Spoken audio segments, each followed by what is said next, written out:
我们生活在史实中，人类从来没有过10亿人同时宅在家中。我们依然看到太阳，我们依旧看到星星，只是比从前我们对生活更热爱，我们对生命更珍惜。告诉我吧，你在烧什么菜？你在跳什么舞？你在唱什么歌？还是你与亲友亲心？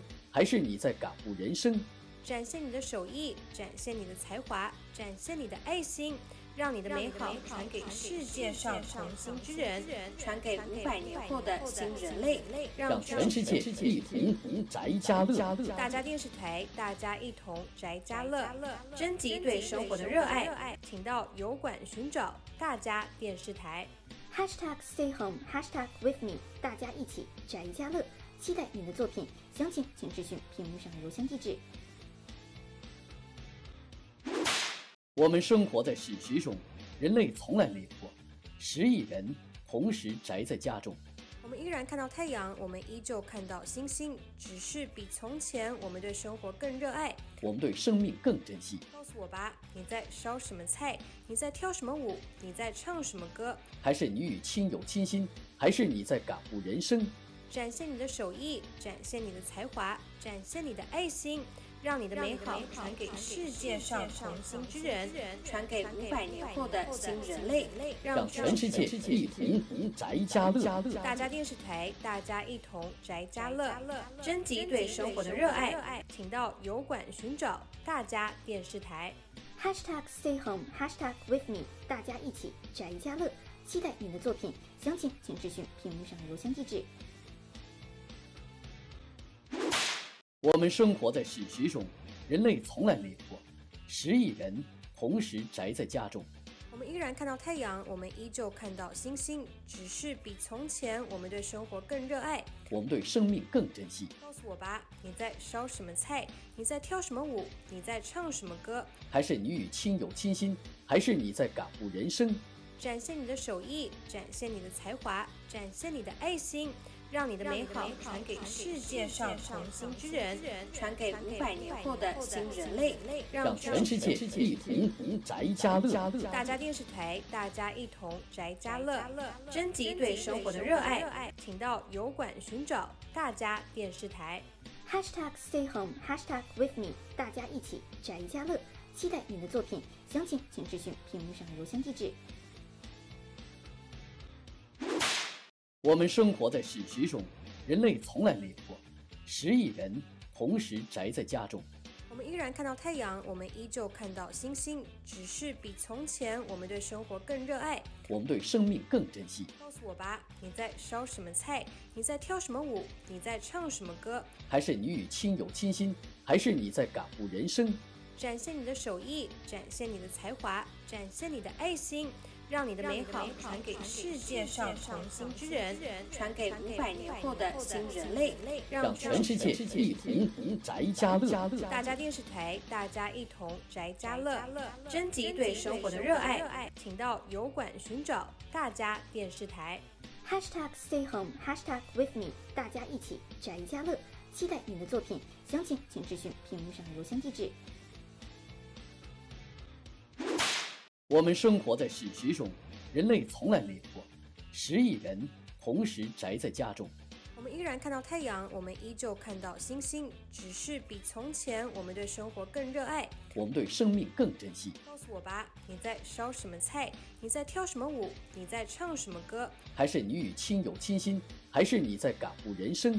展现你的手艺，展现你的才华，展现你的爱心，让你的美好传给世界上同心之人，传给500年后的新人类，让全世界一同宅家乐。大家电视台，大家一同宅家乐，征集对生活的热爱，请到油管寻找大家电视台。#StayHome#WithMe， 大家一起宅家乐，期待你的作品，详情请咨询屏幕上的邮箱地址。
39 years old.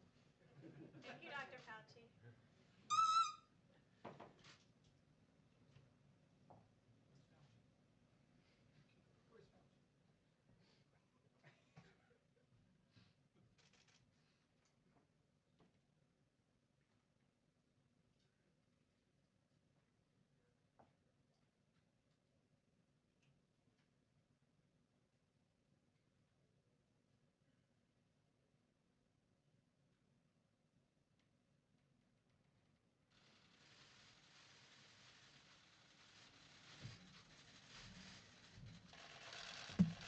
Thank you very much. Busy time, very busy time. And let me begin by, again, expressing our support, solidarity, and love for the people of our great country. We're fighting for you, and we're enduring all of this together. And we will soon prevail together, making a lot of progress. We appreciate all of the great assistance from the governors and people within the states. The relationships have been really very good. I spoke with Governor Cuomo. We're working very hard to get additional things to New York as quickly as possible. As you know, we took care of the hospital, including personnel, the 2,500 beds that we built just recently at Javits, including personnel. And we opened it up to COVID. And that's something that we also did in Louisiana, and we're doing it in Dallas. So we have a lot of not only hospitals being built, but now we're manning the hospitals because states are, in many cases, unable to get additional people to work. It's just an incredible situation. There's never been anything like this. One of the most important issues in battling this pandemic is coordinating the delivery of the crucial supplies throughout the nation based upon the most accurate information available. And we've got the best healthcare and disaster experts anywhere in the world, and everybody will tell you that. And we're dealing with big parts of the world and helping them also through this horrible situation. We're at 151, still 151 nations are going through it. We're working to ensure that the supplies are delivered where and when they're needed. In some cases, we're telling governors, we can't go there because we don't think you need it and we think someplace else needs it. And pretty much so far, we've been right about that. And we'll continue to do it as it really gets. This will be probably the toughest week between this week and next week. And there'll be a lot of death, unfortunately, but a lot less death than if this wasn't done, but there will be death. We're looking for an obvious focus in the hardest hit regions. Some of them are obvious and some aren't so obvious. They spring up, they come, and they hit you like you got hit by a club, an area that wasn't at all bothered. You look at what's going on in New Jersey. The governor's doing an excellent job, by the way, but how that sprang up. Every decision that we're making is made to save lives. It's really our sole consideration. We want to save lives. We want as few lives lost as possible. It's therefore critical that certain media outlets stop spreading false rumors and creating fear and even panic with the public. It's just incredible. I could name them, but it's the same ones, always the same ones. I guess they're looking for ratings. I don't know what they're looking for. So bad for our country. And so bad, the people understand it. You look at the levels and approval ratings, and they're the lowest they've ever been for media. It's so bad for our country, so bad for the world. You ought to put it together for a little while, get this over with, and then go back to your fake news. During a national emergency, it's just essential that the federal decision makers cut through the fog of confusion in order to follow the facts and the science. Many hospital administrators that we've been in touch with, even in the really hot spots, you know what they are communicating directly with us that their level of supplies are meeting essential needs. And at the current time, they're really thrilled to be where they are. Whenever local shortages are reported, we're asking states to immediately meet the demand, and we're stockpiling large amounts in different areas, and we're going to be discussing that in a little while. But we want distributions to be made on a fair basis. We have to take care of a large country, not just certain areas of the country. But no matter where, we've been there, and we've been there very strongly. I want to thank FEMA. I want to thank the Army Corps of Engineers. I want to thank our military for what they're doing. And we're going to be adding a tremendous amount of military to help supplement the states. Thousands of soldiers, thousands of medical workers, professionals, nurses, doctors. And it'll be a large number. We'll be telling them over the next very short period where they're going. They're going into war. They're going into a battle that they've never really trained for. Nobody's trained for this. Nobody's seen this. I would say since 1917, which was the greatest of them all. The greatest of this type of battle, probably the greatest of them all, right? 1917. Up to 100 million people were killed. In addition, we're working directly with hospitals and existing suppliers and distributors to ensure that those with the greatest need are prioritized.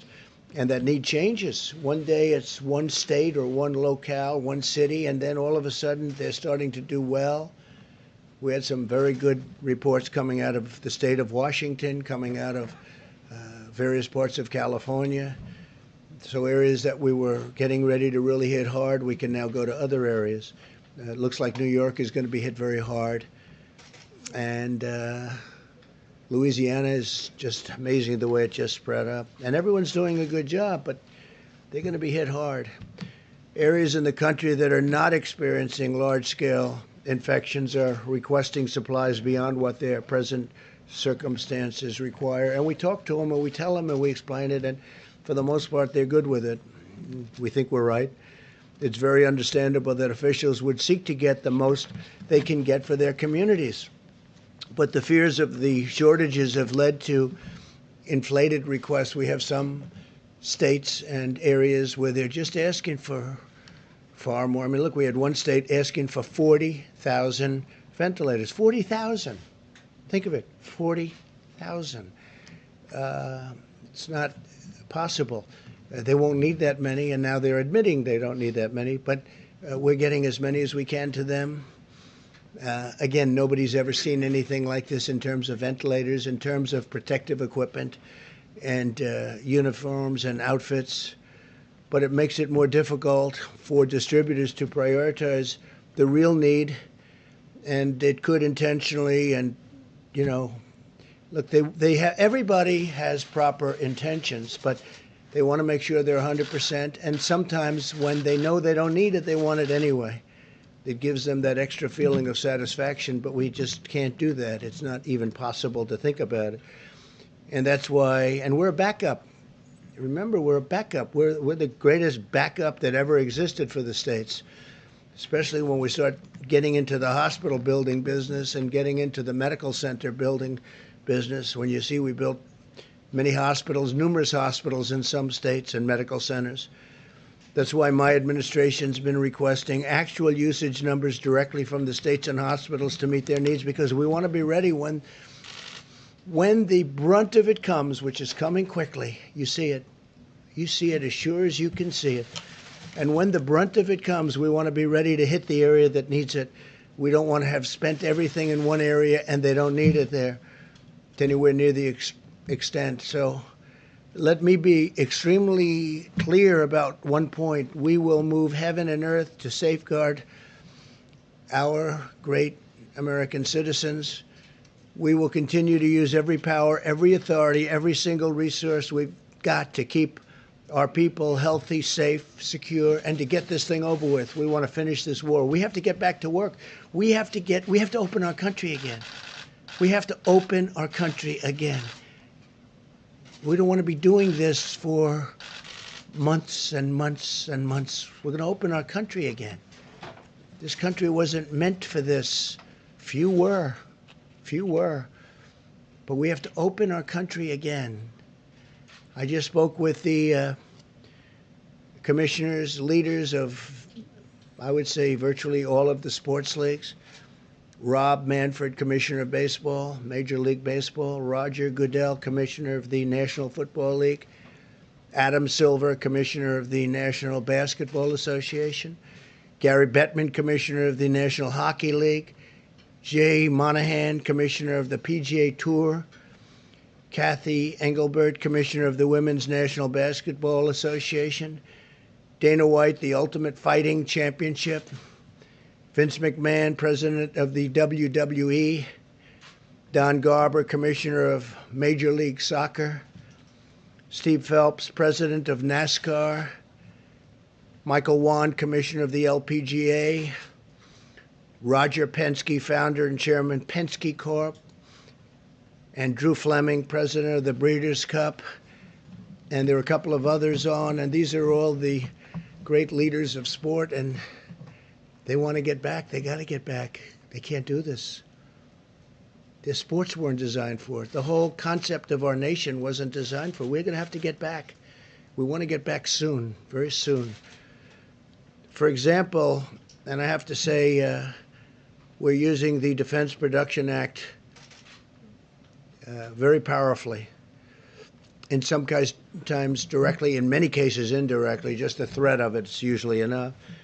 But FEMA and HHS have ordered 180 million, think of that, 180 million. Who ever heard of 180 million N95 masks?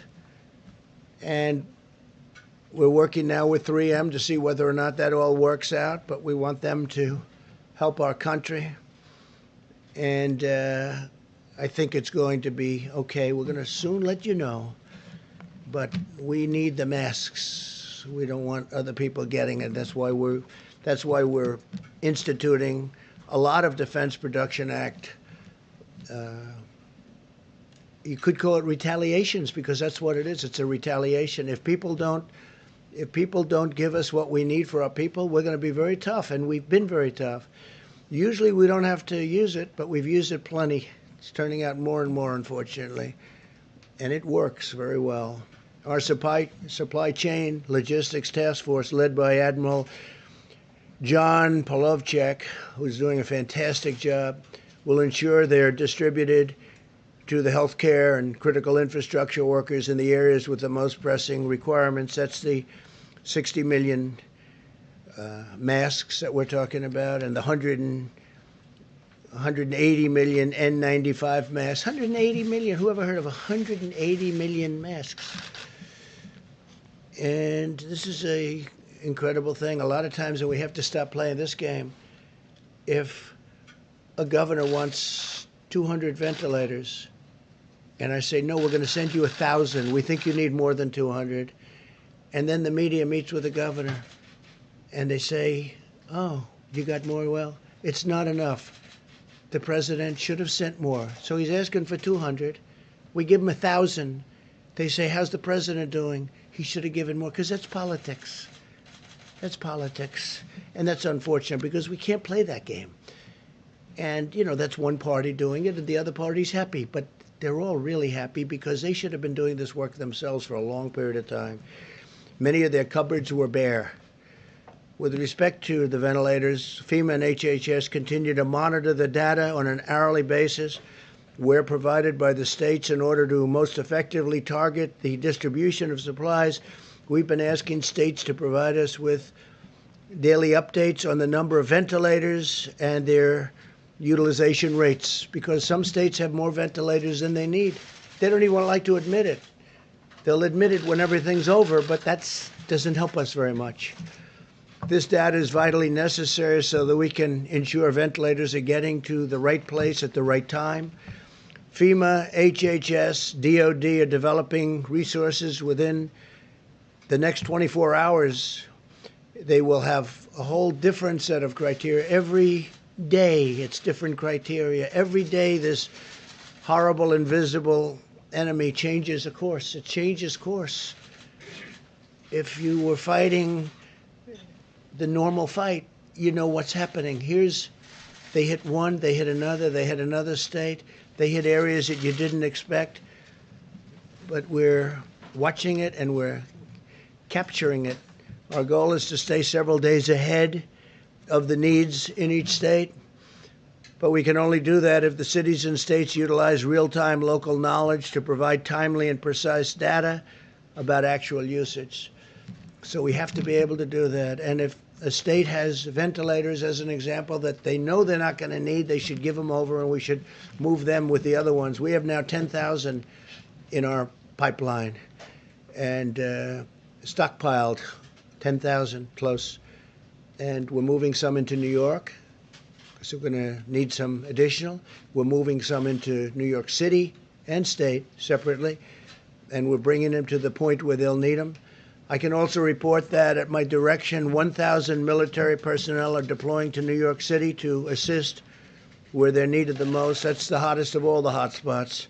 New Jersey is right there. It's right next to it. And I don't know if that's overflow, but New Jersey's, it's a great state, and it's a crowded state also, where you have people on top of people. It's always tough, but we're bringing some of the ventilators. We got some for New Jersey just yesterday, and we're going to bring them some more, including doctors.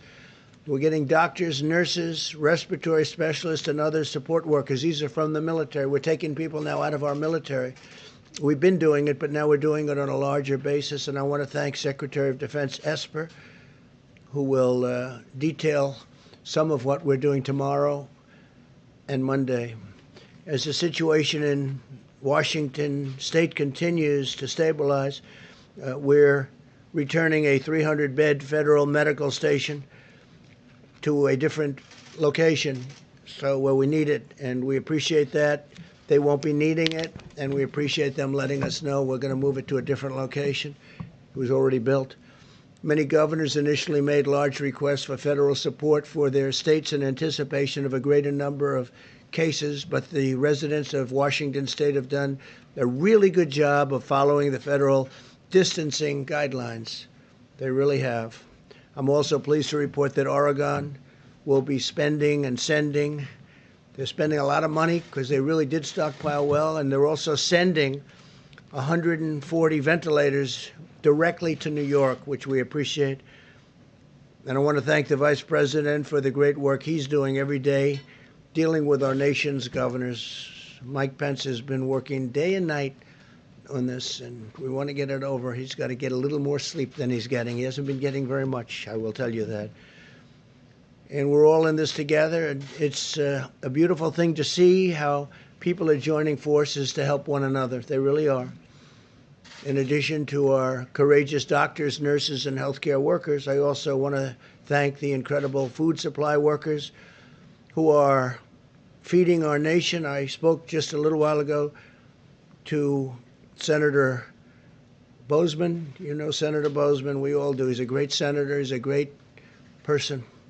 We spoke just this morning, and we discussed how important it is to keep our farmers and ranchers, processors, and distributors in our nation's prayers. And I want to thank the senator for the incredible job he's been doing. And a lot of the senators and congressmen and everybody's working very hard. My administration is working very aggressively to pioneer new medical countermeasures to treat and prevent infection. Working on a lot of things. We must utilize our nation's scientific brilliance to vanquish the virus. We have to vanquish the virus as quickly as we can, because we have a lot of things happening in this country, and we have a great future, but we have to get back to work. This week, the FDA established the Coronavirus Treatment Accelerator Program, which is expediting the development of new antiviral and other therapies, and they're doing it on a very rapid basis. And I think we're having some very good results. We'll tell you about that. HHS continues to speed the development of therapies derived from human blood that have the potential to lessen the severity or shorten the length of the illness. And as you know, last Saturday, the FDA also gave emergency authorization for hydroxychloroquine, and the hydroxychloroquine is I hope it's going to be a very important answer. We're having some very good things happening with it, and we're going to be distributing it through the Strategic National Stockpile. It's going into the Strategic National Stockpile to treat certain patients, and we have millions and millions of doses of it, 29 million to be exact. In addition to that, we're making it, and we're also getting it from various other locations and countries. In one case, I called Prime Minister Modi of India this morning. They make large amounts of hydroxychloroquine, very large amounts, frankly. And I said they had a hold because, you know, they have 1.5 billion people, and they think a lot of it. And I said I'd appreciate if they would release the amounts that we ordered, and they are giving it serious consideration. But they do India makes a lot of it. But we have already 29 million, if you look, I mean, that's a big number, 29 million doses. And we've got millions of doses that are being made here, and many millions of doses that are made elsewhere that are being shipped here, and it will be arriving. We're just hearing really positive stories, and we're continuing to collect the data, but I'll just speak for myself. It's been out for a long time. It's a malaria drug. It's also a drug for lupus. And there's a study out that people with lupus aren't catching this horrible virus. They're not affected so much by it. Now, maybe that's correct. Maybe it's false. You're going to have to check it out.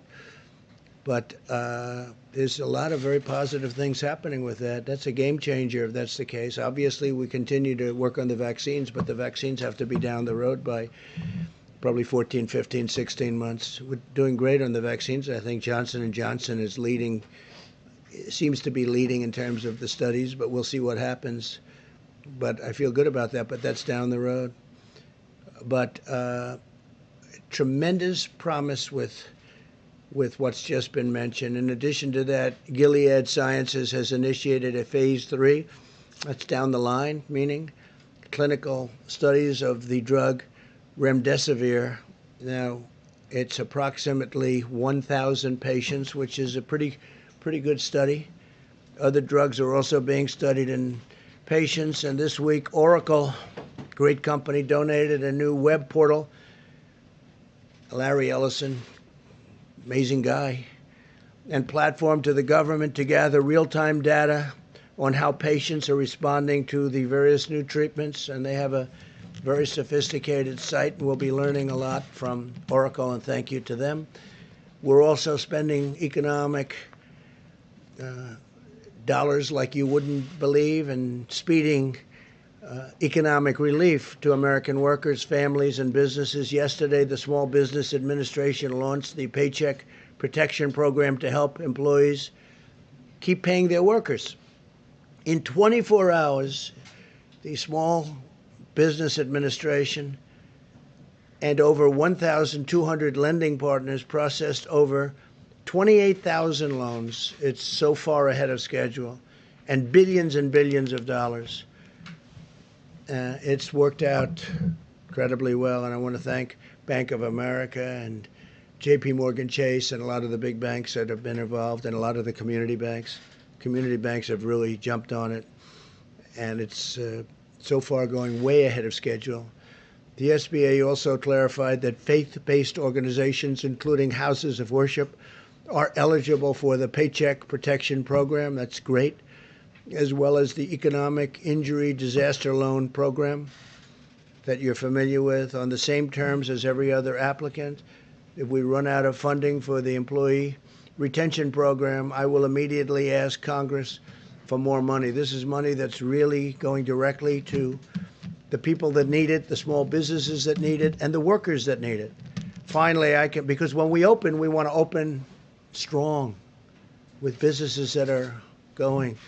Remember, we had the greatest economy in the world, and then one day we were told to got to shut it down, stop it, tell everyone to stay home because of this horrible virus, and we did that.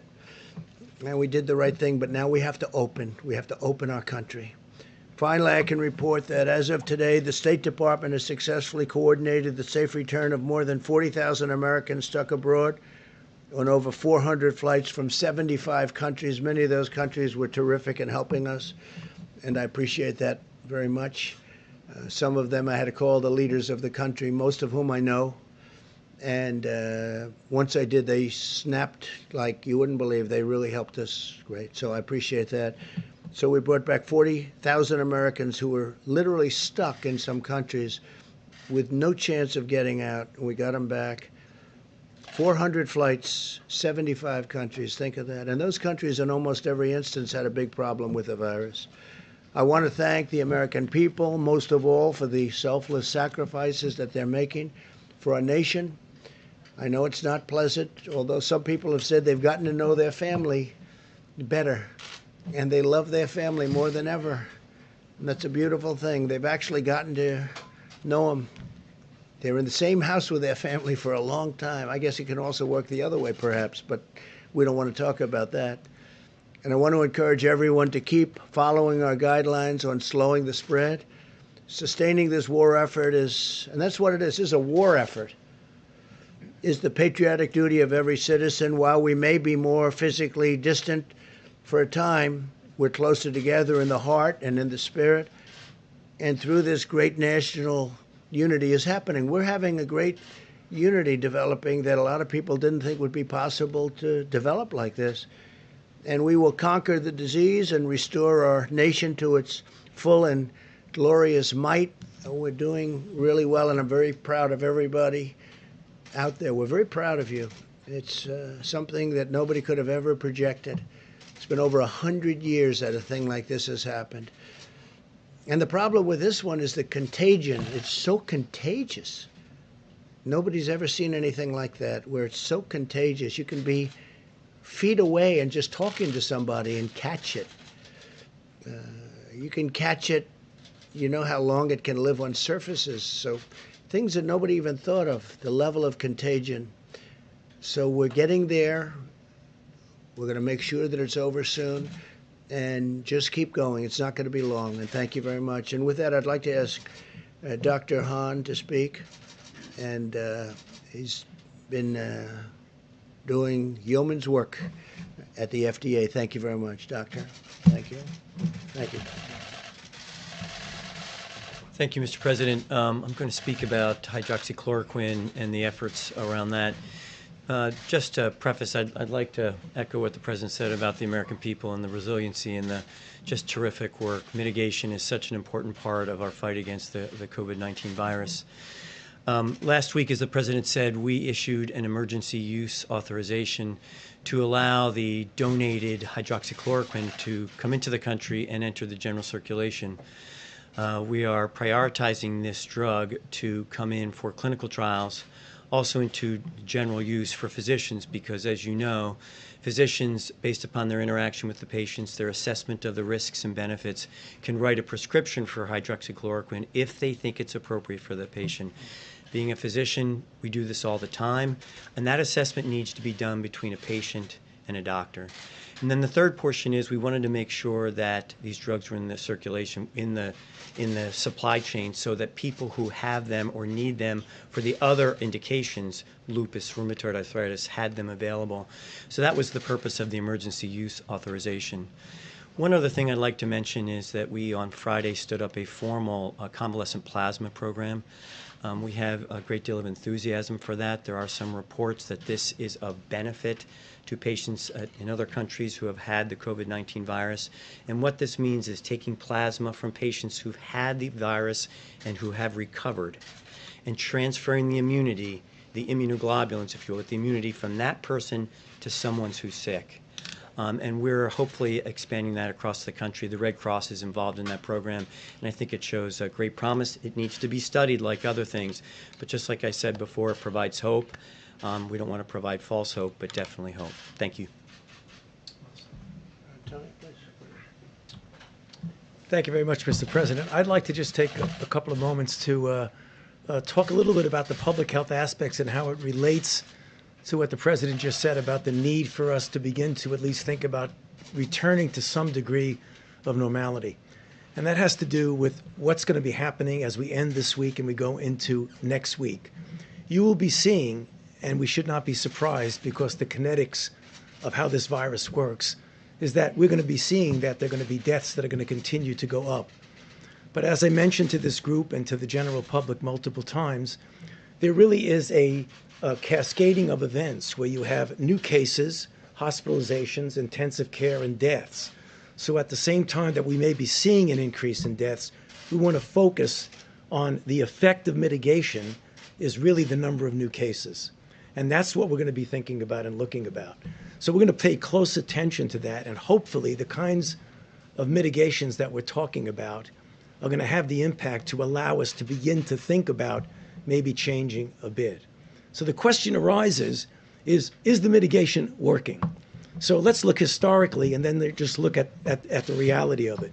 Clearly in the countries, China included, that have implemented since very strict kinds of programs of mitigation, clearly it works. In our own country, we've seen indication of that in Washington. Remember, Washington State was the first to get hit, but they put in a really good program of mitigation. And if you look at the charts that Dr. Berg showed the other day, they're still down there doing well. And the reason is, again, what I've said before, but I think it's worth reiterating, that we have two opposing forces here. The virus, which wants to do what the virus wants to do. Viruses transmit from people to people. When people are separated from each other, virus does not transmit. It doesn't go anywhere. And that's the reason why something as simple as the physical separations, because if you look at the vice president's chart that he shows all the time here from this podium, every aspect of that ending the COVID outbreak in 30 days has some aspect of it of physical separation, whether that's avoiding crowds, whether that's staying 6 feet away from people, whether that's doing teleworking, all of it does that. That's our most important tool. We'll be talking about vaccines and drugs and things like that that will mitigate later. But this is what we really have to do. And I want to actually just plead, as I do multiple times from here, to the American public, you know, as sobering and as difficult as this is, what we are doing is making a difference. So we really need to continue to do that. I must tell you, I was just mentioning to the vice president as we came in, last night when I wasn't here, I went out with my wife and actually did a little power walking down Massachusetts Avenue. For those who live in Washington know what I'm talking about. And we passed a couple of restaurants where people were getting takeout food. The restaurants were closed to people going in, but they were open to takeout. And I saw something that absolutely made me feel really, really good. They were separating themselves by at least 6 feet. In fact, some of the restaurants had little things on the floor that said, stand here and then stand there. And I think if we as a nation pull together to do that, hopefully when we keep coming back here at these press conferences, we'll be able to show you that that curve that we keep talking about is going in the right direction. And I'd be happy to answer questions later. Thank you. Thank you. Okay, please. You said earlier that the virus is springing up in areas you did not expect. Yesterday you said some states in the country are not in jeopardy. The fact that this is unpredictable, isn't that an argument for every state to have one of these stay-at-home I don't think so. orders? Look, there are some states that you have great distance, natural distance, big land, few people, and they're in very good shape. And if there is a case, they can quarantine that person, or that person will be separated, will be brought to a hospital, secure area. So you do have different cases as opposed to a New York or Los Angeles. Los Angeles is doing incredibly well, by the way. But areas where you have lots of people tight together, it's a big difference. So, no, they're different. There are many different cases. Please. Mr. President, you mentioned the military off the top. So 1,000 troops going to New York. And then are we expecting other mass deployments around the country? And then is it just the Army? Is it? No, not mass. Many of the places are really in great shape. They really have done a fantastic job. And we may add to the 1,000, but New York will be getting about 1,000 military people, nurses, doctors, lots of other people, because that's what they need. Yeah, and that's medical. No, medical military. Please. Sir, you tweeted earlier today that you liked the idea of a second coronavirus task force that was focused on reopening the economy. Thinking about it. So I was wondering if you were planning to go forward with that. Thinking about getting a group of people, and we have to open our country. You know, I had an expression, the cure can't be worse than the problem itself, right? I started by saying that. And I continue to say it. The cure cannot be worse than the problem itself. We got to get our country open. Reopening, can you talk about your call with the sports commissioners? Did you say you'd like to see people back, fans back in arenas in Absolutely, August? I want fans back in the arenas. I think it's by whenever we're ready. I mean, as soon as we can, obviously. And the fans want to be back too. You know, they want to see basketball and baseball and football and hockey. They want to see their sports. They want to go out onto the golf courses and breathe nice, clean, beautiful, fresh air. No, I can't tell you a date, but I think it's going to be sooner rather than later. But and you know, we're not going to have separation for the rest of our times on the planet. We need it for this period of time, but eventually people are going to be able to occupy those seats in arenas next to each other, like we have for all of my life and all of your life. They want to sit next to each other at restaurants. They don't want to be, 6 feet away. And some restaurant man called up. He said, I'm worried because I have a small restaurant with not too many seats. I think he said 120. And he said, if I practice what this is, I'm down to 30 seats. I can't make it. I said, don't worry about it. That's for a short period of time. You'll be back to your number of seats. We can't do that. Otherwise, you're making everything. That means your stadium is half the size of what it was a month ago. No. They're going to be close together, but they're going to be breathing air that's not infected, that's not going to kill people. Please. Since you're not committing to pack the stadiums by August, what are your contingency Well, I'm not plans? committing to it. I'm not committing to it. We're going to see where we are. That'd be great if we could. But we're going to be back to good health soon, in my opinion. We're making a lot of progress. And we're making progress because, as Tony told the story about the restaurant and about how they were separated sort of automatically, people are doing that. People are doing that. They're staying in their homes. They don't want to go out. They're doing what they know is the right thing to do. It's not very complicated. It's in many ways it's a very beautiful thing to see. Yeah. Contingency plans for the Republican National Convention? We have no contingency plan. We're having the convention at the end of August, and we think by the end of August we'll be in good shape. We have no contingency. It's going to be in North Carolina, as you know, in Charlotte, and I think we're going to have a great convention. I notice. I think we had an opponent, but I almost didn't know who it was. He got 0.00001% of the vote. But I heard he dropped out 3 or 4 weeks ago. I'm not sure. Maybe you could tell me. That's the kind of opponent I had.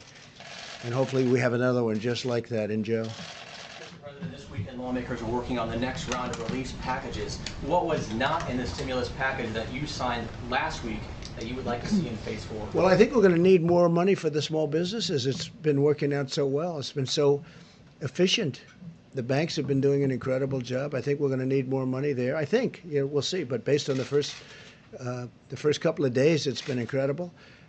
I think that restaurants and entertainment, that would include sports leagues, all forms of entertainment, go back to the original, where they get tax deductibility for what they're doing, and for people come in and buy tickets or go out for meals, and corporations can then send people into these restaurants who are going to have a hard time otherwise opening, in my opinion, and that could be the same for the sports leagues. So we want to see for entertainment and for restaurants deductibility so that corporations can take a deduction.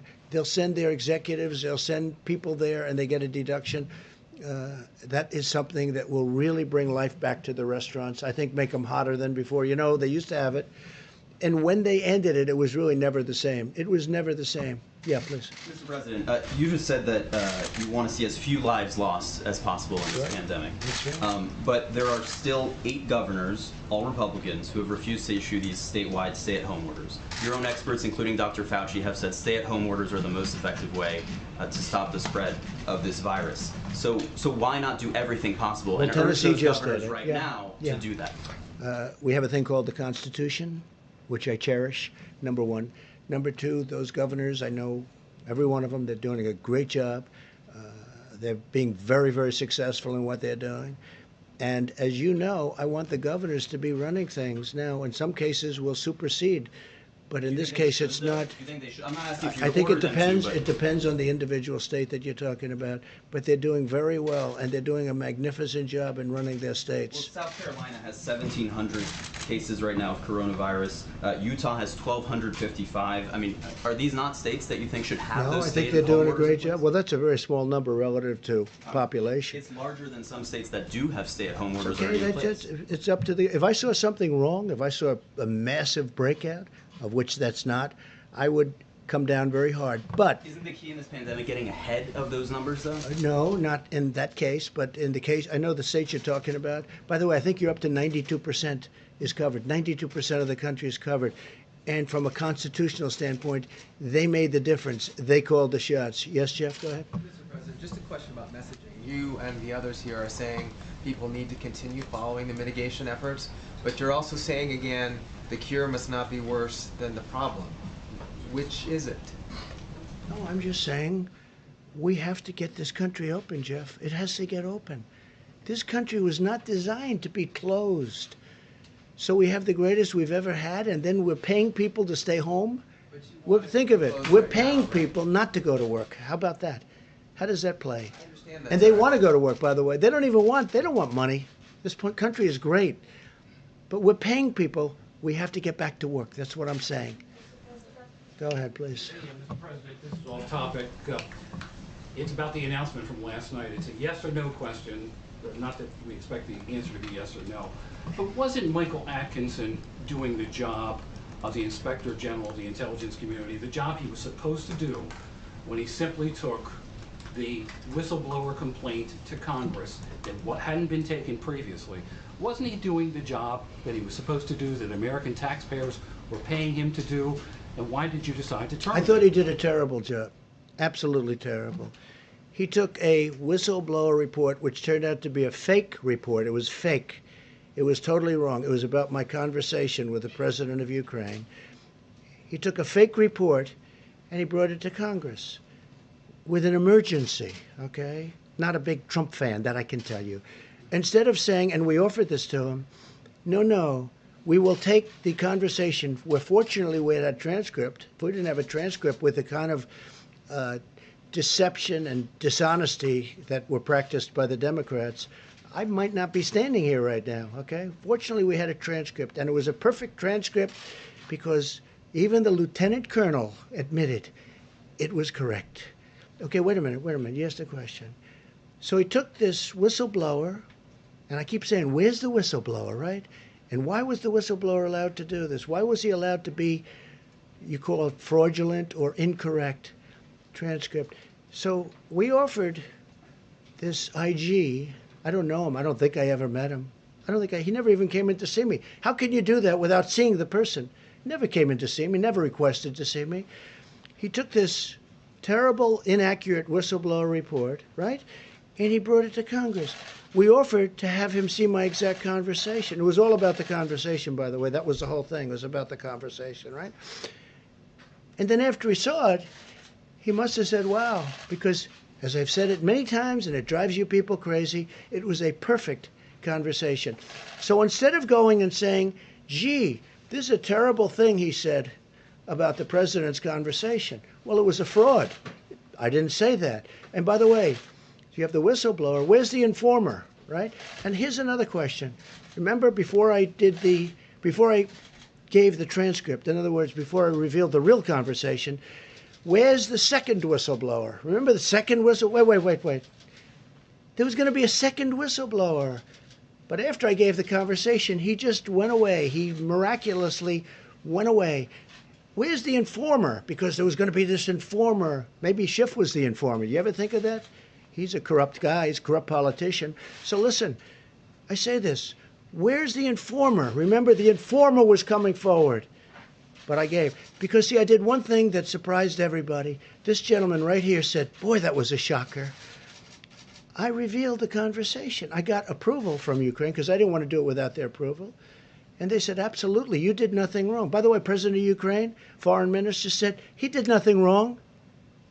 And over that, with 196-0 vote by the Republicans, not one dissenting Republican vote, dishonest Democrats impeached a president of the United States. That man is a disgrace to IGs. All right, let's go next, please. He's a total disgrace.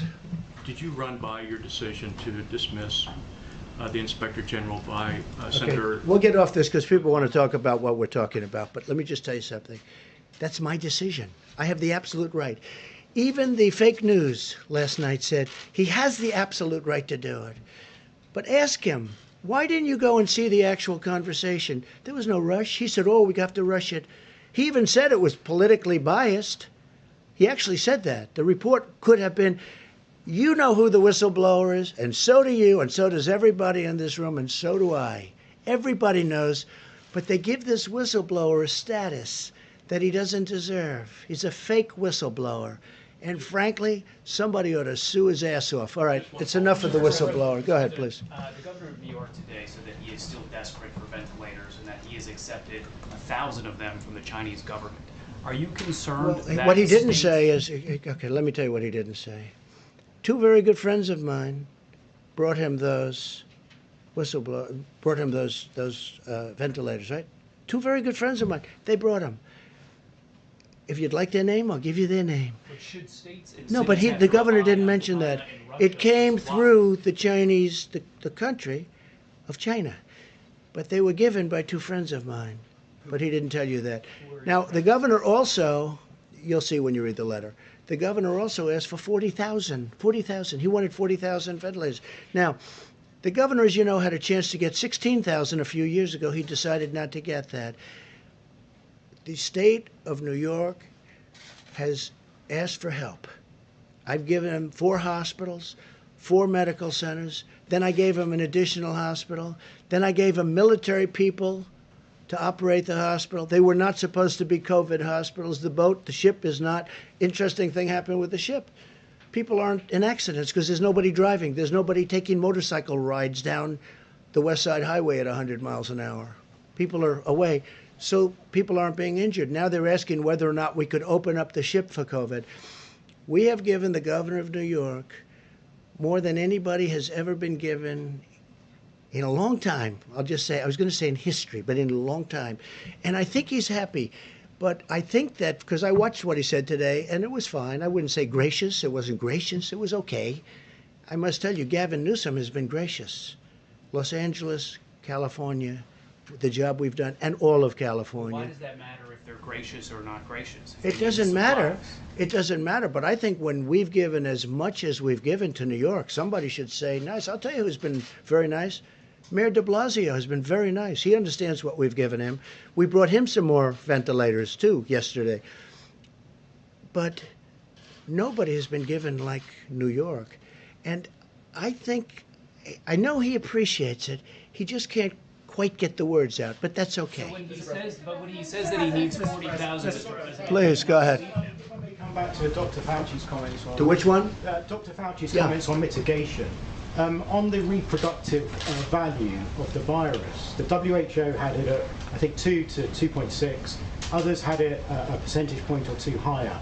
Do we have a new number now based on those mitigation techniques? Have we managed to bring it down? Well, Deb, I think maybe you should answer that, right? Dr. Birx, please. Yeah, sure. Go ahead. You know, it's an excellent question, and it's why all of the modelers, and I really want to thank them again, they're reevaluating all of their models in light of the level of the impact of the mitigation.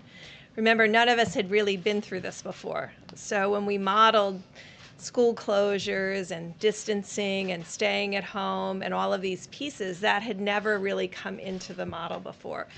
They're working on that very diligently now. Of course, just to be clear, we won't know how valid the models are until we move all the way through the epidemic.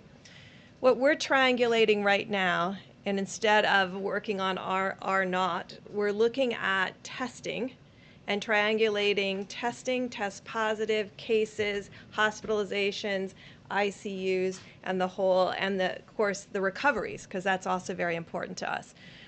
I think it's very important that the American people know that there are equal number of states with less than 5% positives despite high levels of testing. So there are states that are mitigating and making this work. There are also the states that you know of, the 18 states that have the larger outbreaks, and we're watching them very carefully, triangulating for them all of the information to ensure that clients who come to the hospital are cared for. And then there's states in the middle that we're trying to figure out, are they changing or not?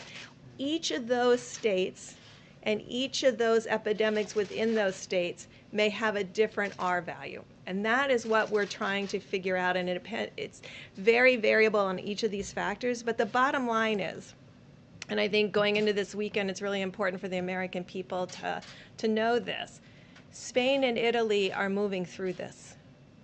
They are seeing their number of cases drop. They're seeing the number of people in hospitals drop. We are about, on our models and on the actual data, about 12 days behind them. At the same time, we see in the United States really good case studies of the impact at Washington State, of California, and then a series of smaller states where we're trying to learn from them how to do surveillance.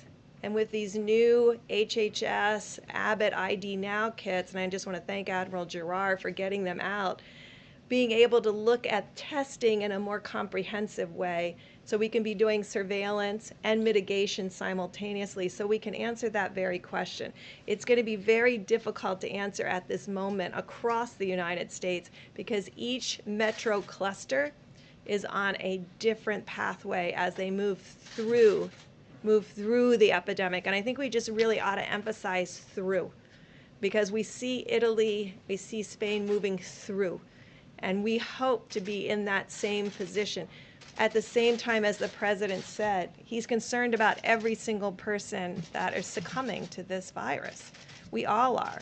And that's why we're making sure that in this triangulation, they're tracking minute by minute. When we say FEMA and HHS is tracking minute by minute the ventilator, hospital, and ICU bed need, that's exactly what's happening.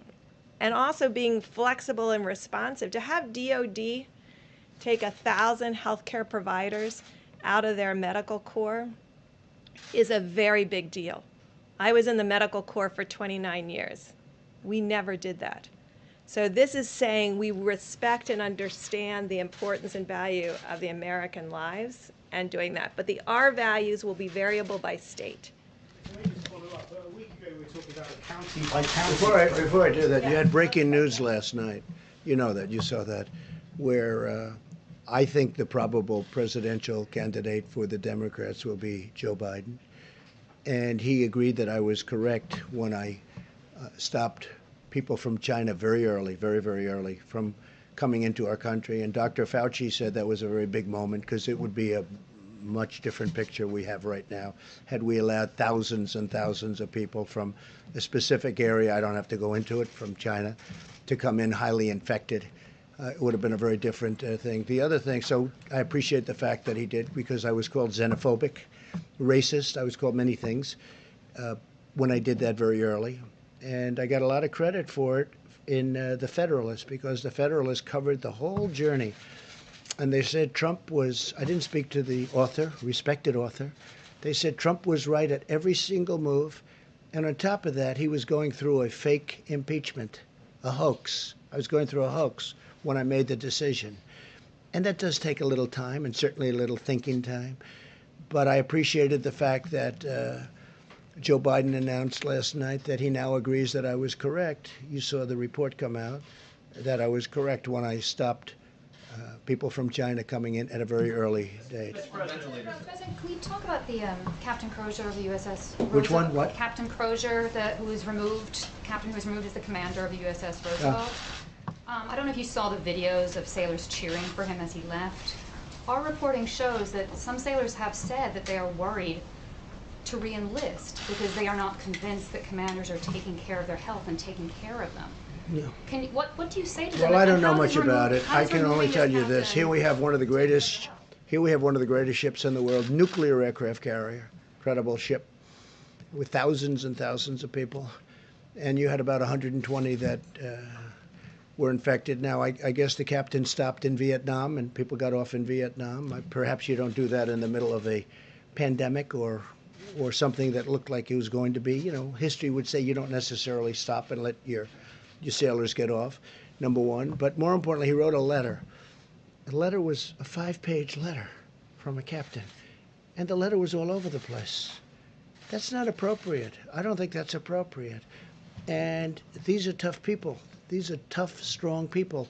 I thought it looked terrible, to be honest with you. Now, they made their decision. I didn't make the decision. Secretary of Defense was involved, and a lot of people were involved. I thought it was terrible what he did. To write a letter? I mean, this isn't a class on literature. This is a captain of a massive ship that's nuclear-powered. And he shouldn't be talking that way in a letter. He could call and ask and suggest. But he stopped in Vietnam. A lot of people got off the boat. They came back and they had infection. And I thought it was inappropriate for the captain of a ship to do. I don't want to comment as to whether or not, but I agree with their decision 100%. In the back, please. Joe Biden actually just attacked you in a tweet. I don't know if you have seen it. He just what? Attacked you. He just said. Well, he didn't write anything. Look, he has people, he has professionals from the Democrats Mr. President, let writing. me just read what he said. He said Donald Trump is not responsible for the coronavirus, but he is responsible for failing to prepare our nation to respond to it. How do you respond to that, sir? He didn't write that.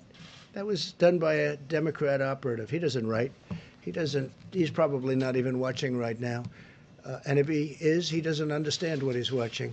But just so you understand, it was very nice what they wrote out. I don't know, you know, they released it at a strange time, you know, sort of a strange time to release something like that. But he admitted I was right. And if you read the Federalist story, which most of you won't, because you don't want to, but you'd learn something, because if you go, it goes through a chart, times. I was early. Dr. Fauci, I don't think he's changed his mind, but he said it was a very important step when we stopped China from coming in from the specific area that was heavily infected. We'd have a whole different thing right now. So I don't really know what Joe Biden said. I don't really care. And again, I see every once in a while I'll say something, I'll make a speech, and then it'll be critiqued, and I'll get this beautiful, brilliant critique. Joe Biden didn't write that. Joe Biden didn't write that. He wished he did, but he didn't. Go ahead, please. Back. Sure. Wanted to ask Dr. Fauci a quick question. China has warned of a resurgence of the virus. Has the U.S. developed a plan if, in fact, a second wave of the virus does, in fact, occur here in the country? Yes, we do. I mean, one of the things that obviously is parallel with thinking about the possibility, as I mentioned a little while ago, about mitigation allowing us to turn the corner very much on the front burner, is what happens when we do, because the risk of there being a resurgence is real. So what we need to do, and I believe I said this before, but it's worth repeating, that what we need to have in place, and we will have that in place, is that as you then pull back, you have to have the capability of, in a very pristine, precise way, do the kind of containment when you do see it. Because remember, when you get to mitigation, containment takes the back seat because you're just struggling to mitigate. But when you get it down, you need to make sure it doesn't resurge. So that will require the ability to test, to identify, to isolate, and to do contact tracing. That's what we have to have in place, and hopefully we will at the time that we then pull back. Dr. Question for Dr. Ott from the FDA. You mentioned the plasma, sir. So these are this plasma that people that were infected that have now either recovered or they're doing well enough, and then they're transferring it to, is it family members? Can you walk us through that's working, and is it kind of like a case-by-case basis in certain hospitals? What are the results from that? I just was not familiar with that. So this is a situation where someone who's recovered from the virus, doesn't have the virus in their system at all, you can take plasma, and this is a pretty routine procedure. You can actually donate a couple times a week, a couple times a month, frankly, and give that plasma. That plasma contains the proteins in the blood that have the antibodies against the virus. You can take that, process it, and then give it to someone who's ill. And so that allows you to transfer that immunity. It doesn't have to be matched by family or anything like that. Since last Tuesday, the Tuesday before last, we've allowed academic centers and other laboratories and hospitals around the country to do this on a compassionate use basis. What we did was we pulled this together in what's called an expanded access program and run it through the Red Cross because they've got the greatest system and capacity for doing this. And this allows us to scale up so that when people get sick, we can actually have these donated plasma packs given to the patients who are sick. So do people need to be donating plasma next? I mean, obviously, some of us don't know we had it and recovered. what should people be doing? So we've started with the Red Cross in this program. We made an announcement yesterday. We are planning to actually scale that up, and we'll have more information this week because we want to make sure we have the systems in place. It's a superb question. Thanks, sir. Right, Jeff, go ahead. Mr. President, can you clarify the situation with 3M right now? Germany said that it was an act of piracy, that 200,000 masks were apparently diverted from Thailand to the United States instead of to Berlin. Is that a miscommunication? Did that actually happen? And should 3M be fulfilling contracts for We're very masks to other disappointed in 3M. They should be taking care of our country, and they can sell to others, but they should be taking care of our country. The people that have dealt with them have dealt successfully with many companies over the last month. They don't like the way 3M has treated our country. They don't, frankly, like the representatives of 3M. And no act of you said piracy, right? Piracy? For German. There's been no act of piracy. No, there's been no act of piracy. It's the opposite. 3M has not treated our country well. And if they do, great. And if they don't, they're going to have a hell of a price to pay. Okay? I say it that way. And I watched him on television on something talking about how this is so hard to believe, so hard to fathom. They ought to get their act together because I got involved and I looked at what happened, and they have not, 3M has not treated our country well. Can you just clarify about that German order? Go ahead, please. Was that diverted, sir, or was that not? We'll get you the information. I was wondering about what you're seeing as far as lupus patients in regards to coronavirus. I know the president mentioned this earlier, but what does the medicine say? What is the question? Is that what is the incidence of coronavirus? If you have lupus, do you have a greater chance of getting coronavirus? There's right now. This is being looked at in a natural history study. We don't have any definitive information to be able to make any comment at that. It's an obvious good question because it might be a way for us to get some interesting and potentially important data as to the role of those medications. But that's something that is now being looked at, but we don't have any data to be able to say anything definitively. And I hope they use the hydroxychloroquine, and they can also do it with Z-Pak, subject to your doctor's approval and all of that. But I hope they use it because I'll tell you what do you have to lose? In some cases, they're in bad shape. What do you have to lose? It's been out there for a long time, and I hope they use it. And they're going to look at with doctors, work with doctors, get what you have to get. But we have it stockpiled, and we have a lot of it, and we're getting more of it. And as I told you, I spoke to Prime Minister Modi. We're getting more of it, but we have a lot of it. And I hope they use it because it's been used for a long time, and therefore it's passed the safety test. FDA has been terrific. Dr. Hahn, I appreciate it very much, too. But I've seen some results. Now, it's early, I guess. It's early, but they should look at the lupus thing. I don't know what it says, but there's a rumor out there that because it takes care of lupus very effectively, as I understand it, it's a drug that's used for lupus. So there's a study out there that says people that have lupus haven't been catching this virus. No, maybe it's true, maybe it's not. Why don't you investigate that? And there's also other studies, with the malaria, that the malaria countries have very little people that take this drug for malaria, which is very effective for malaria, that those countries have very little of this virus. I don't know. You're going to check it out. But I think people should, if it were me, in fact, I might do it anyway. I may take it. Okay? I may take it. And I'll have to ask my doctors about that, but I may take it. Yeah, please, go ahead. Mr. President, last week, the last couple of days, you've been really optimistic about Russia and Saudi Arabia coming together on a deal on the oil. But in the last 24 hours, the OPEC Plus meeting's been pushed back. They've traded some really critical... Well, OPEC can do whatever. Look, I've been against OPEC all my life. Because what is it? It's an illegal, you could call it a cartel, you could call it a monopoly, there's a lot of different names for it. But it broke down very violently. Very violently. So I don't care about OPEC. I really don't. I couldn't care less about OPEC. Let me just say, no. I think they're going to settle it. You know why? Because they're going to be destroyed. They're destroying themselves if they don't. Russia, it's a very important, and we had a very good conversation, President Putin and myself, very good. But Russia, a big part of their economic well-being is from oil. Well, oil is at a record low. Nobody's ever seen anything like it. It's actually lower than you even think. And it's to their advantage. Obviously, it's to Saudi Arabia's advantage. they told me they're discussing, Saudi Arabia went much further than that. He thinks that a deal is going to be made at 10 million barrels reduction, and maybe more than that. He actually indicated it would most likely be much more than that. So we'll see what happens. I mean, we're going to see what happens. But as far as OPEC is concerned, I mean, I was against OPEC for years and years because I thought it was very unfair to our country. The beautiful thing is we have built one of the great, one of the things we've done is created so much we produce. We're the #1 producer in the world right now. I don't like it for a different reason, because it's going to hurt a lot of jobs in our country, this price. It's going to hurt a lot of jobs. Now, with all of that being said, people are going to be paying 90 cents a gallon. Did you ever hear of that? What's that, 1952 or something? All right?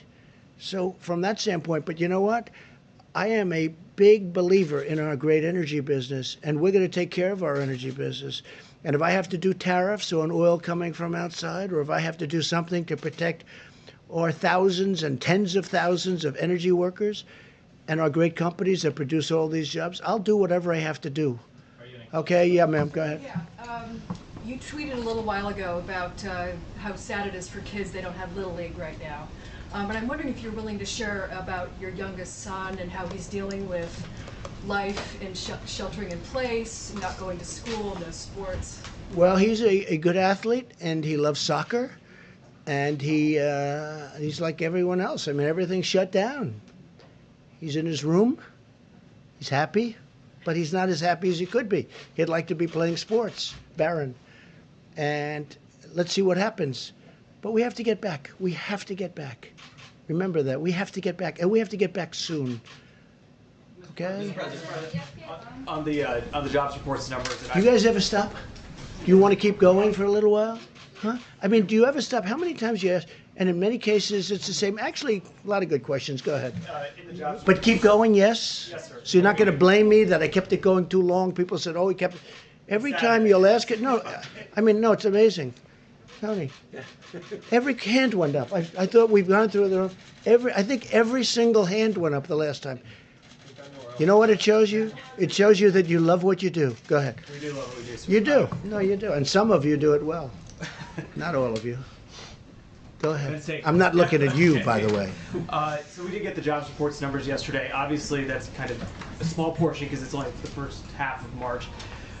Was there anything in there that was any sign of optimism? Obviously, we all saw the numbers, down in retail, down in hospitality. Was there anything that you said, okay, maybe with this virus we will see some sort of net gain? Look, the job numbers are what they are. We asked everybody to go home, don't work. So the numbers are going to be, astronomical. We understand that. I understood that. I know somebody said the numbers are meaningless, and then they took that to mean, oh, jobs don't mean anything, and it was just another fake news story. It wasn't me that said it, by the way. It was a very smart person, but they meant it by saying it really is what. That's why I answer your question very carefully. The numbers are what they are. We know the numbers were going to be massive because we told everybody to go home and lock your door, essentially, right? Don't come to work. You can't come to work. Don't go outside. Don't breathe. Don't do anything. We got to open up our country. But I know that it's coming back. And in my opinion, it will come back very strong. There's a tremendous energy. There's a tremendous demand. And some good things have happened. I mean, I don't know. There's one habit that, as you know, most of you, a lot of you have covered me a long time before I did this. I was never a big believer in shaking hands. But I decided if you don't shake hands, you're not going to be winning a lot of contests. Right now, I'm not sure you have to shake hands anymore. A couple of people have told me, Deborah, you told me, that if we didn't shake hands, the incidence of flu's a big deal also. And that flu might be cut down in half. Who knew that shaking hands was such a bad thing? I felt it. I mean, I always felt it. And, I was never to a point where I can't shake somebody's hand. I knew people like that too, but there weren't too many of them. But when I ran for office, all of a sudden I'm shaking hundreds of hands. And if I don't, I wouldn't even be standing here. But I think that's a custom that maybe people don't have to. We have to get close together. We have to sit together at the stadiums. We have to sit next to each other and wrestle. All that stuff is going to happen. But I think the concept of shaking hands maybe is something that's going to be a little bit from the past. Let's see what happens. Maybe they'll go right back to shaking hands. My last question today, how about that? Good. Is there anything you want people to do to show their support, especially we have 2 doctors up there, to show their support for the medical community? Is there something that we've seen people clapping when nurses leave? I've seen Well, people we've make- seen a lot of that. You might say something that I have seen such support. I saw this morning where everyone's they're clapping for fire department, they're clapping for police, but they are really these people are you know what they're like? They're like, Tony, they're like warriors, Mike. They're like warriors. They were going into Elmhurst Hospital, which has been tragic, right near where I grew up in Queens. Going in, and the people in buildings are going, I mean, they're the rock stars. They're warriors. Nurses, doctors, first responders, what they're going through. And they don't even know what's going to happen. I mean, they go in, and by the way, even if they have great equipment, they're catching it. You know, great equipment. They have good equipment, they catch it. They catch it with good, with bad. It is evil. But Tony, you might say something, and Mike, you may say something about that. Yeah, I'm glad you brought up that question, because I don't think people can really fully appreciate the extraordinary effort of these people. I mean, it's amazing. I did all of my medical training in New York City in a big, busy New York City hospital at a time when it was just what you normally see in a hospital. I came to NIH, and I spent about 5 to 8 years in the very early years of the AIDS epidemic, which was just the darkest years of my life, because almost every single one of my patients died. And yet, as we knew epidemiologically, that there was very little risk. There was a small risk, but very little risk of getting infected from a patient. To see now what these brave warriors are doing in the hospitals, not only giving life-saving treatment to people, but every single day putting themselves at risk for themselves and their family, I just think that the American public owe a phenomenal debt of gratitude for these people. How do you want them to show that? And they should just salute them at every way you can. You know, when we were at war and at the height of the war in Afghanistan and Iraq, when you're at an airport and you'd see somebody with a uniform come by, everybody would do that. I think that's what we should do when we see healthcare workers, just applaud them. Pretty much what's happening. Mike, please.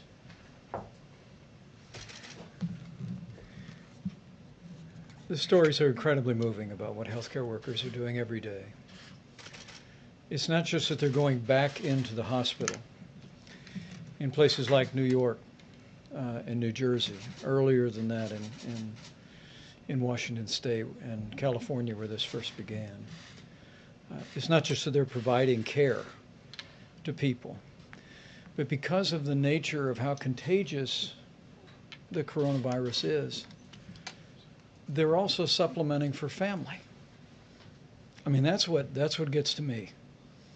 When I hear the stories that, understandably, in nursing homes and in hospitals, they're restricting visitors, and they should, to prevent the spread of the virus to be brought into the hospital or to be brought out. And so to hear the stories of healthcare workers who are holding up an iPhone while someone who's critically ill with the coronavirus may well be saying their last goodbyes to their family, and then to be there in those moments. I mean, our healthcare workers they're not just doctors and nurses today. They're supplementing for family, for people all across the country. And I just think tomorrow's Palm Sunday. It's Holy Week in the great Christian tradition.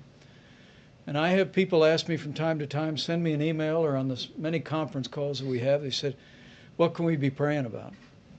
And my first thought is with the families who have lost loved ones and the patients who are struggling with coronavirus. But during this very special week, I just encourage people to pray for our healthcare workers. Pray for them and their families. They are really the hands and feet every day, not just of healthcare, but of the heart of the American people. And we are all grateful for them every hour of the day. And think also about the Army Corps of Engineers. That's a little different, depending on where they are and where they're working. But the Army Corps of Engineers, throwing up a hospital in New York City, 2,500 beds in 3 days? I mean, think of that. And FEMA, what they're doing. And the National Guard is now delivering for the states because the states were unable to get. We'd drop it at a big warehouse where we're told to drop it. And the states were unable, some of the states were unable to bring it from the warehouse to the site. So we got the National Guard to become a delivery service, if you can believe it, and they would bring it. And some of those sites were dangerous sites. They were very dangerous sites. Think of that. It's been amazing. It's been amazing. I just think I've never seen anything like it. I'm so proud of this country. And really, it's a world problem, and some countries in the world are just handling it so well. You know, again, I keep saying it's 151. That was as of 2-3 days ago. It's probably more. Some people said they didn't know there were that many countries. That's how big this is. And Mike said something else. So, yeah, Palm Sunday, tomorrow. Think of it. We're not going to churches on Palm Sunday. But think of next Sunday, Easter. And I brought it up before. I said, maybe we could allow special for churches. Maybe we could talk about it. Maybe we could allow them with great separation outside on Easter Sunday. I don't know. It's something we should talk about. But somebody did say that, well, then you're sort of opening it up to that little, do we want to take a chance on doing that when we've been doing so well?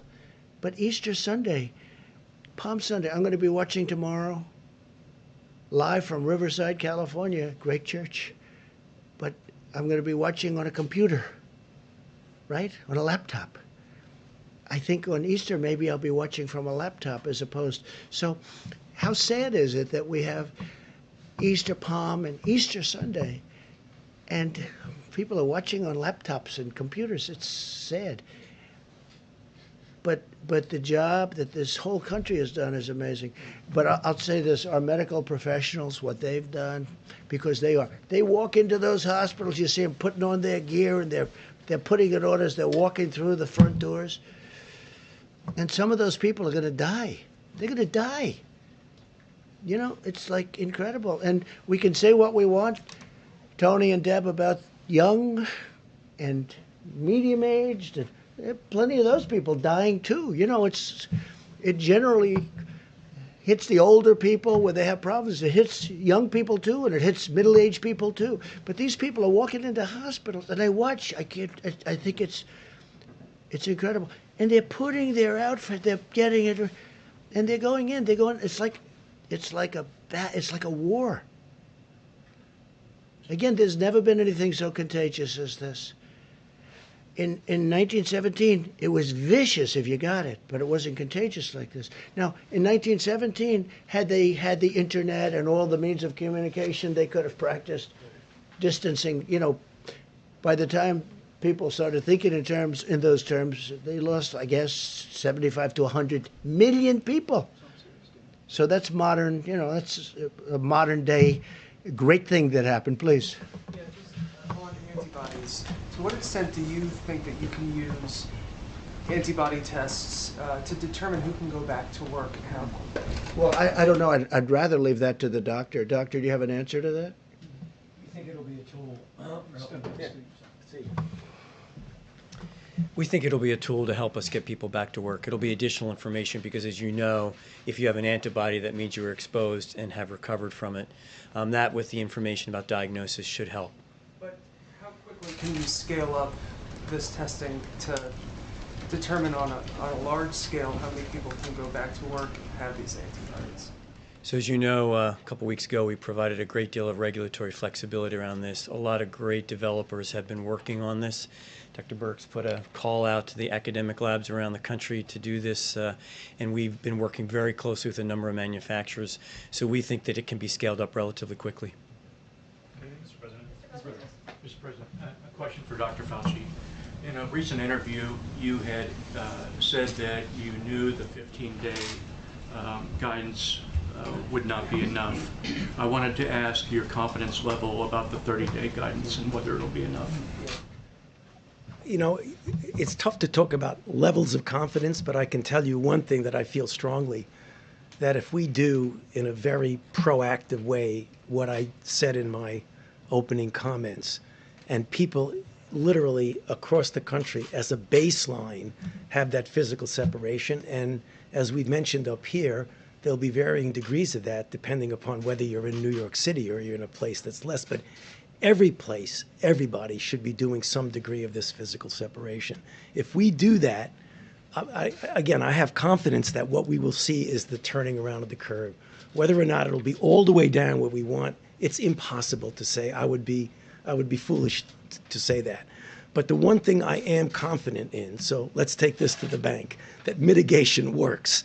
So it does. We've seen it in other countries. We've seen it in our own country.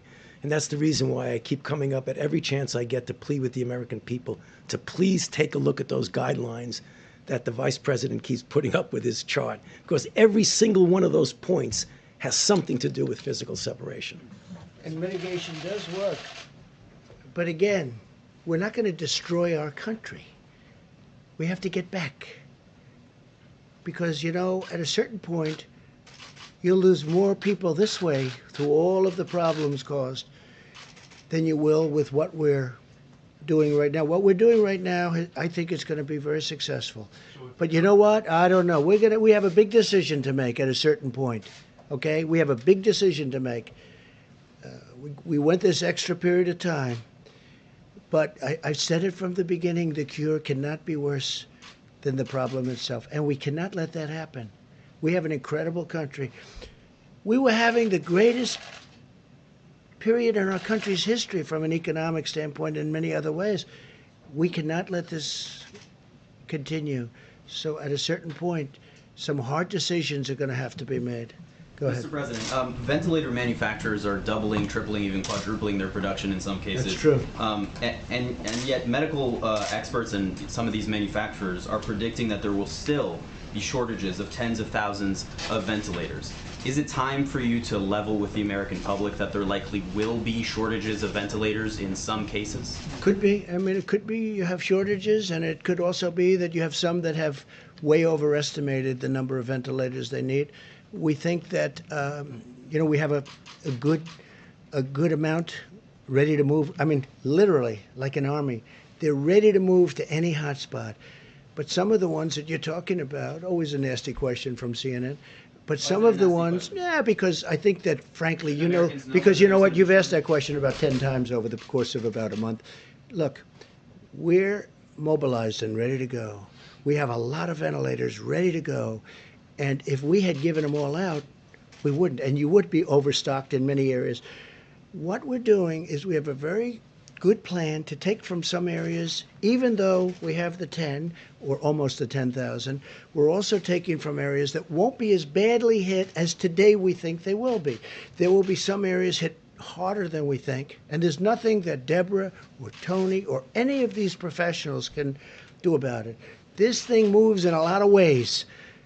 But what we're going to do is we are going to have, and you look at us compared to a lot of other countries, we're in much better shape. But these professionals have done an amazing job. Now, over the next week and 2 weeks, it's going to be a very, very deadly period, unfortunately. But we're going to make it so that we lose as few lives as possible. And I think we're going to be successful. I think we already are successful in that regard. When you look at that graph and you see all of the bumps, if you want to call it, at a very low level, and you see a couple at a higher level, they were tough. But you see all of those levels. You know, when you look at, and when you hear about Italy, and then you hear about France, and then you hear about, you know, what we have is we have many Italys all over. They're like countries. California is a country. New York is a country. If you look at them from the standpoint of what we're talking about, we have many, like, country spots. Some are hot spots, and there's nothing we're going to do about it. One of the biggest surprises is Louisiana, because it started off so good, and then all of a sudden it shot up like a rocket. But we are going to try and have ventilators wherever we possibly can. Jeff, go ahead. Despite the Herculean effort of some of these companies to ramp up production as fast as possible, it still won't be enough. Well, New York wanted 40,000 ventilators. Okay, 40,000. Think of what 40,000 is. It's like cars. It's a big project. It's an expensive product. I mean, some of them are $50,000 a piece. I saw one the other day, $55,000. That was before they start playing the games with supply and demand, okay? Some are very, very, you call them luxury. Some are not. But frankly, these are very expensive products. These are very high-tech projects and products, and they take a period of time.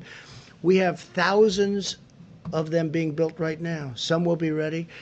And we're going to have extra, and we'll keep them at hospitals. But a lot of hospitals, a lot of states had the chance of getting ventilators, and they turned those ventilators down so they could spend their money at something else. And in a way, I understand that, because who thinks a thing like this? It's not a knock. If I'm told, like perhaps New York, you can spend $1 billion on ventilators and get 16,000 or a massive number of ventilators that they've been offered over the years, or you can build a new bridge or road or something. I mean, I understand how that works. I'm not blaming anybody. I'm just saying a lot of the states had chances of stockpiling a lot of ventilators. They didn't do it, and I think we're doing a very good job in helping them out. Please, Jeff. And it's a very fair question. I understand that question very well. Yeah. To follow up on what you and the others have been saying today about it being a deadly week or two coming, can you give us a sense, or perhaps Dr. Birx, of what that means numerically? I'd like to ask also, I'd like to say, we know pretty much the line of attack. We know the numbers. The numbers are the numbers. They seem to be checking out, unfortunately, or in some cases, they're on the low side, which we're very happy. We want to keep them on the very low side, and that's where we're headed. And I think that's maybe where we're headed. But I'd like to ask maybe you and Tony, where is the week or the number of days of greatest attack? What will be our worst day, if that's possible to determine? I think that's what you're asking, right? And how many deaths exactly are you expecting? So as you can look in the places that are the most difficult hit right now, the Detroit area, the New York area, the Louisiana area, and we are doing it by the counties in those states, because there are mostly it's metro areas and the bedroom communities around those metro areas, because people went to work and got exposed and came home and exposed other. If you look out in New York now, you see that it's in Long Island and it's out in Suffolk County and Nassau County. All of those counties, Wayne and Oakland, they're all on the upside of their curve of mortality. So when you get to the peak, you come down the other side. And when will that peak be? So by the predictions that are in that healthdata.org, they're predicting in those 3 hotspots, all of them hitting together in the next 6 to 7 days. And are you thinking tens of thousands of deaths in that period of time? You can go to the website. It's variable. Each one of those communities is different, but you know where New York is, how much their mortality has been, and what we're seeing today are the people who were infected 2 or 3 weeks ago. If mitigation in New York worked, and we believe it is working, the cases are going to start to go down, but the mortality will be a lag behind that because of the comorbidities and other conditions. So that's why all of the predictions are that this next week, and I think we said this last Sunday when we talked about the charts, and it's difficult to do, and we tried to prepare the American people to understand that you have to, as much as you go up, you have to come down the other side, because coming down is a reflection of the cases that were coming in before. Would you rather not say a number? I'd rather not say a number, but the numbers are available if you go to the website. I mean, you can see that there's several hundreds per day in New York. And I think Governor Cuomo has talked about that increasing still into the 500, 600, 700 range a day. So, that's very concerning to us. We, again, applaud the healthcare workers who are doing every single thing humanly possible to save more lives. And we are ensuring on a ventilator by ventilator, day by day, to get them there so that we can say and we can be there when they need it. Because we are supposed to be that group that comes in after all of the resources are exhausted. And we really applaud what Oregon did. And we really applaud what the governor is doing about moving between the states, between the different counties, to bring them to New York, because that's what's needed today. A different place will be needed tomorrow. You mentioned, just to follow up on something apparently you said yesterday, that you had some concerns about Pennsylvania, Colorado, and Washington, D.C.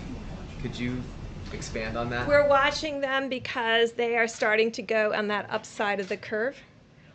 We're hoping and believing that if people mitigate strongly, the work that they did over the last 2 weeks will blunt that curve, and they won't have the same upward slope and peak that New York, New Jersey, Connecticut, and part of Rhode Island are having. So this is a very important, the next 2 weeks are extraordinarily important, and that's why I think you've heard from Dr. Fauci, from myself, from the president and the vice president, that this is the moment to do everything that you can on the presidential guidelines. This is the moment to not be going to the grocery store, not going to the pharmacy, but doing everything you can to keep your family and your friends safe. And that means everybody doing the 6 feet distancing, washing your hands. So, I mean, ditto to everything that Dr. Burke said, but also to emphasize why it's so important to do that, because we're looking at 3 or 4 really key hotspots that are still going up. It's absolutely essential that the ones that are down at that lower level that Dr. Burke showed the other day, those communities where they're still going up, we've got to make sure we don't have multiple waves of peaks. That's going to be the answer to the question of when we can start pulling back. Because if you keep having multiple peaks and different waves, that's going to make it very difficult. We put your foot on the, exactly what I said just before, and I keep repeating. Just make sure everybody does at least the minimal amount of that physical separation. Because the virus has no place to go if you're physically separated. And one of the reasons that I keep talking about hydroxychloroquine is that the question that nobody ever asks, and the question that I most hate the answer to, is what happens if you do have a ventilator? What are your chances? And I just hope that hydroxychloroquine wins, coupled with perhaps the Z-Pack, as we call it, dependent totally on your doctors and the doctors there. Because you know the answer to that question. If you do have the ventilator, you know the answer to that question. And I hate giving the answer. So I don't want to get them there. I don't want to get them there. There's a possibility. And I say it. What do you have to lose? I'll say it again. What do you have to lose? Take it. I really think they should take it. But it's their choice. And it's their doctor's choice or the doctors in the hospital. But hydroxychloroquine, try it if you'd like. The other thing, if you have a heart condition, I understand, probably you stay away from the Z-Pack. But that's an antibiotic. It can clean out the lungs. The lungs are a point of attack for this horrible virus. But when you have a ventilator, don't ask the answer because I hate it. If you have it and it's working beautifully, I don't like the answer because it's not a very high percentage. So I want to keep them out of ventilators. I want to keep them, if this drug works, it will be not a game changer because that's not a nice enough term. It will be wonderful. It'll be so beautiful. It'll be a gift from heaven if it works. Because when people go into those ventilators, you know the answers, I know the answers, and I'm glad you don't write about it. Mike, please. Well, you've heard from the experts what our task force has heard. That it's going to be a difficult week for the American people. You will see testing increased around the country, and so cases are going to continue to rise across America. And before I give a few facts relevant to an earlier question about ventilators, let me add my voice to what the President just said and what all the physicians who've spoken has said. Even though we see the losses rising in the days ahead, do not be discouraged, because there is evidence across the country that Americans have been putting the social distancing and mitigation into practice, and it is making a difference. We are seeing it in the new cases that are being reported. Because remember, families that experience loss up to this day and in the next week have a loved one who contracted the coronavirus, in most cases more than 2 weeks ago. In many cases before social distancing and mitigation efforts were put into effect. And so we want to encourage you, believe in the President's coronavirus guidelines for America. Go to coronavirus.gov, print them off again, put them on the refrigerator, and remind yourself to put them into practice. On the subject of ventilators, if I can amplify the point the President made, our team at FEMA is doing a remarkable job working with governors, state health officials, and local hospitals, particularly focused on our priority areas. We'll refer to the New York metro area, which includes New Jersey and Connecticut. We're focused on the New Orleans metro area in Louisiana. We're focusing on Detroit. We're focusing on Chicago. These are the areas where we see the significant rise in cases. And we are surging supplies, specifically ventilators, but all personal protective equipment from FEMA to those areas. And just to give you a couple of examples, I spoke to governors in New York, New Jersey, Louisiana, Massachusetts, Michigan, and Maryland today alone. And in those cases, Governor Cuomo is actually assessing all of the available ventilators. We've sent 4,400 ventilators already to New York. As has already been referenced, they're going to receive a shipment of over 1,000 from overseas. And allow me to say, as I told her personally today, the governor of Oregon, Governor Kate Brown, her unilateral decision to send 140 ventilators because they felt Oregon today is in a place where they could give those ventilators to New York, to me was in the very highest American tradition of loving your neighbor. And when I talked to Governor Cuomo, Mr. President, he actually told me they never asked Oregon for the ventilators. And Governor Brown hadn't even called him to tell him that she was doing that. It really is remarkable. When I talked to Governor Hogan today, and the President and I will be speaking to all of America's governors on Monday again, I told him how inspired I was and how he ought to spread the word to other governors in areas where they can spare resources to be joining with us at the federal level and providing them to states at the point of the need. But just a few for instances. As we track New Jersey, as I told Governor Phil Murphy, we deployed 200 ventilators to New Jersey today. Louisiana, where we're monitoring literally hour by hour what's taking place in New Orleans with some encouraging news, but still great challenges. Yesterday, you heard the President say that we deployed 330,000 gowns that have been delivered to the public health systems and hospitals there, 200 ventilators. I spoke to Governor Charlie Baker today and was able to inform him. We're watching Boston area very closely. 100 ventilators are deploying today. I spoke to Governor Gretchen Whitmer today. Detroit is experiencing a significant number of cases. We're watching it carefully. And today, FEMA directed 300 ventilators to Michigan.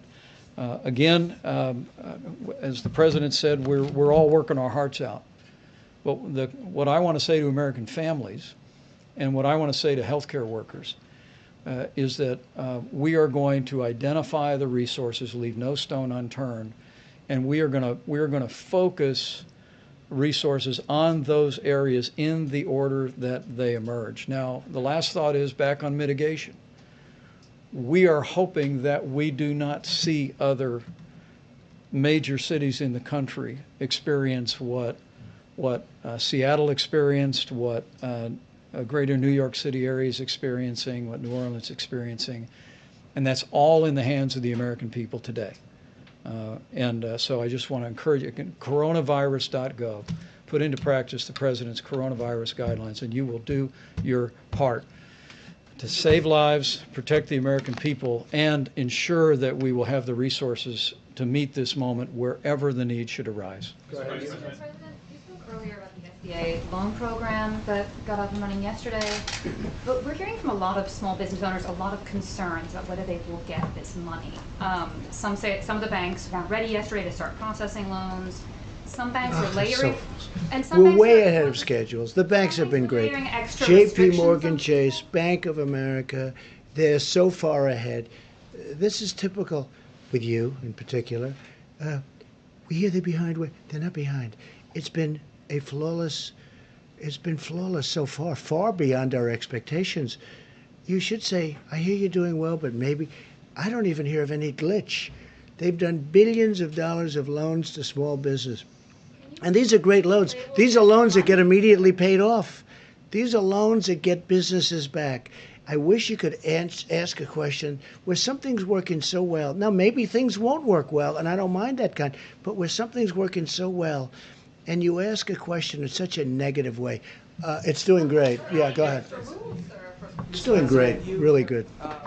Maybe it won't in 2 weeks, and I'll respond differently, but it's doing great. You know it, and so does everyone else. Everyone's shocked how well it's doing. Has mentioned in the Who did? past, Dr. Burks. Yes. Some demographics such as seeing that men might be more susceptible to the virus, seeing in Europe more cases among the between 30 and 50 class.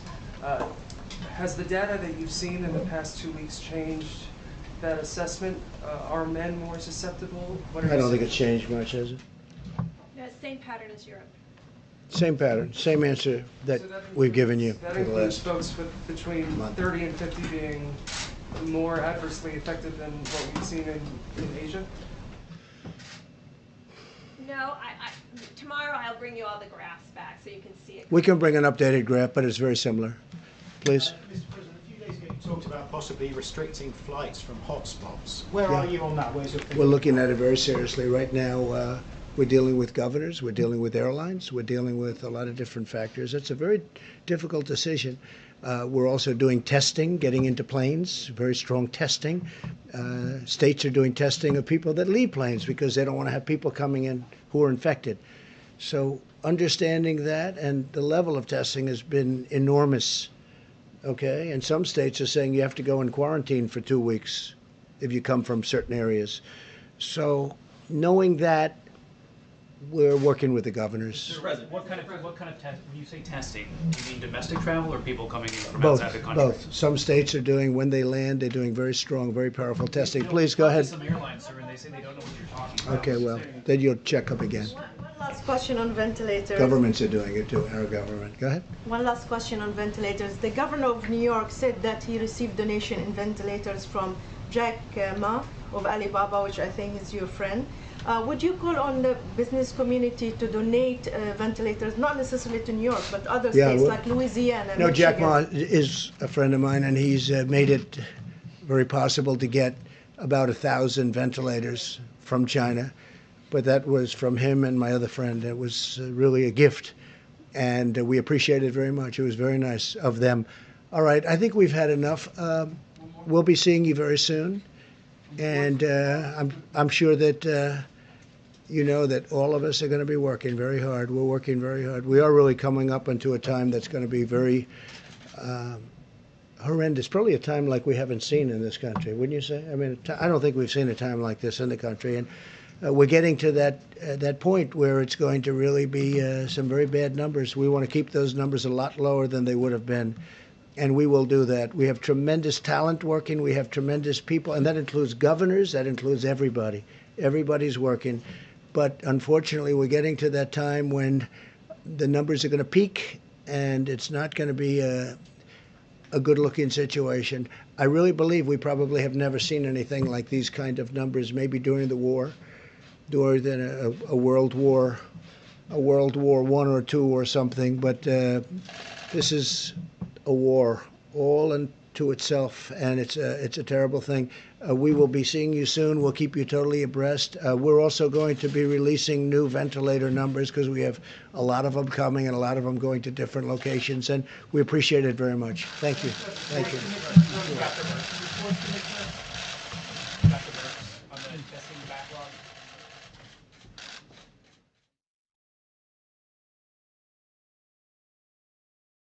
我们生活在史实中，人类从来没有过10亿人同时宅在家中。我们依然看到太阳，我们依旧看到星星，只是比从前我们对生活更热爱，我们对生命更珍惜。告诉我吧，你在烧什么菜？你在跳什么舞？你在唱什么歌？还是你与亲友亲心？还是你在感悟人生？展现你的手艺，展现你的才华，展现你的爱心，让你的美好传给世界上同心之人，传给500年后的新人类，让全世界一同宅家乐。大家电视台，大家一同宅家乐，征集对生活的热爱，请到油管寻找大家电视台。#Stay home #with me， 大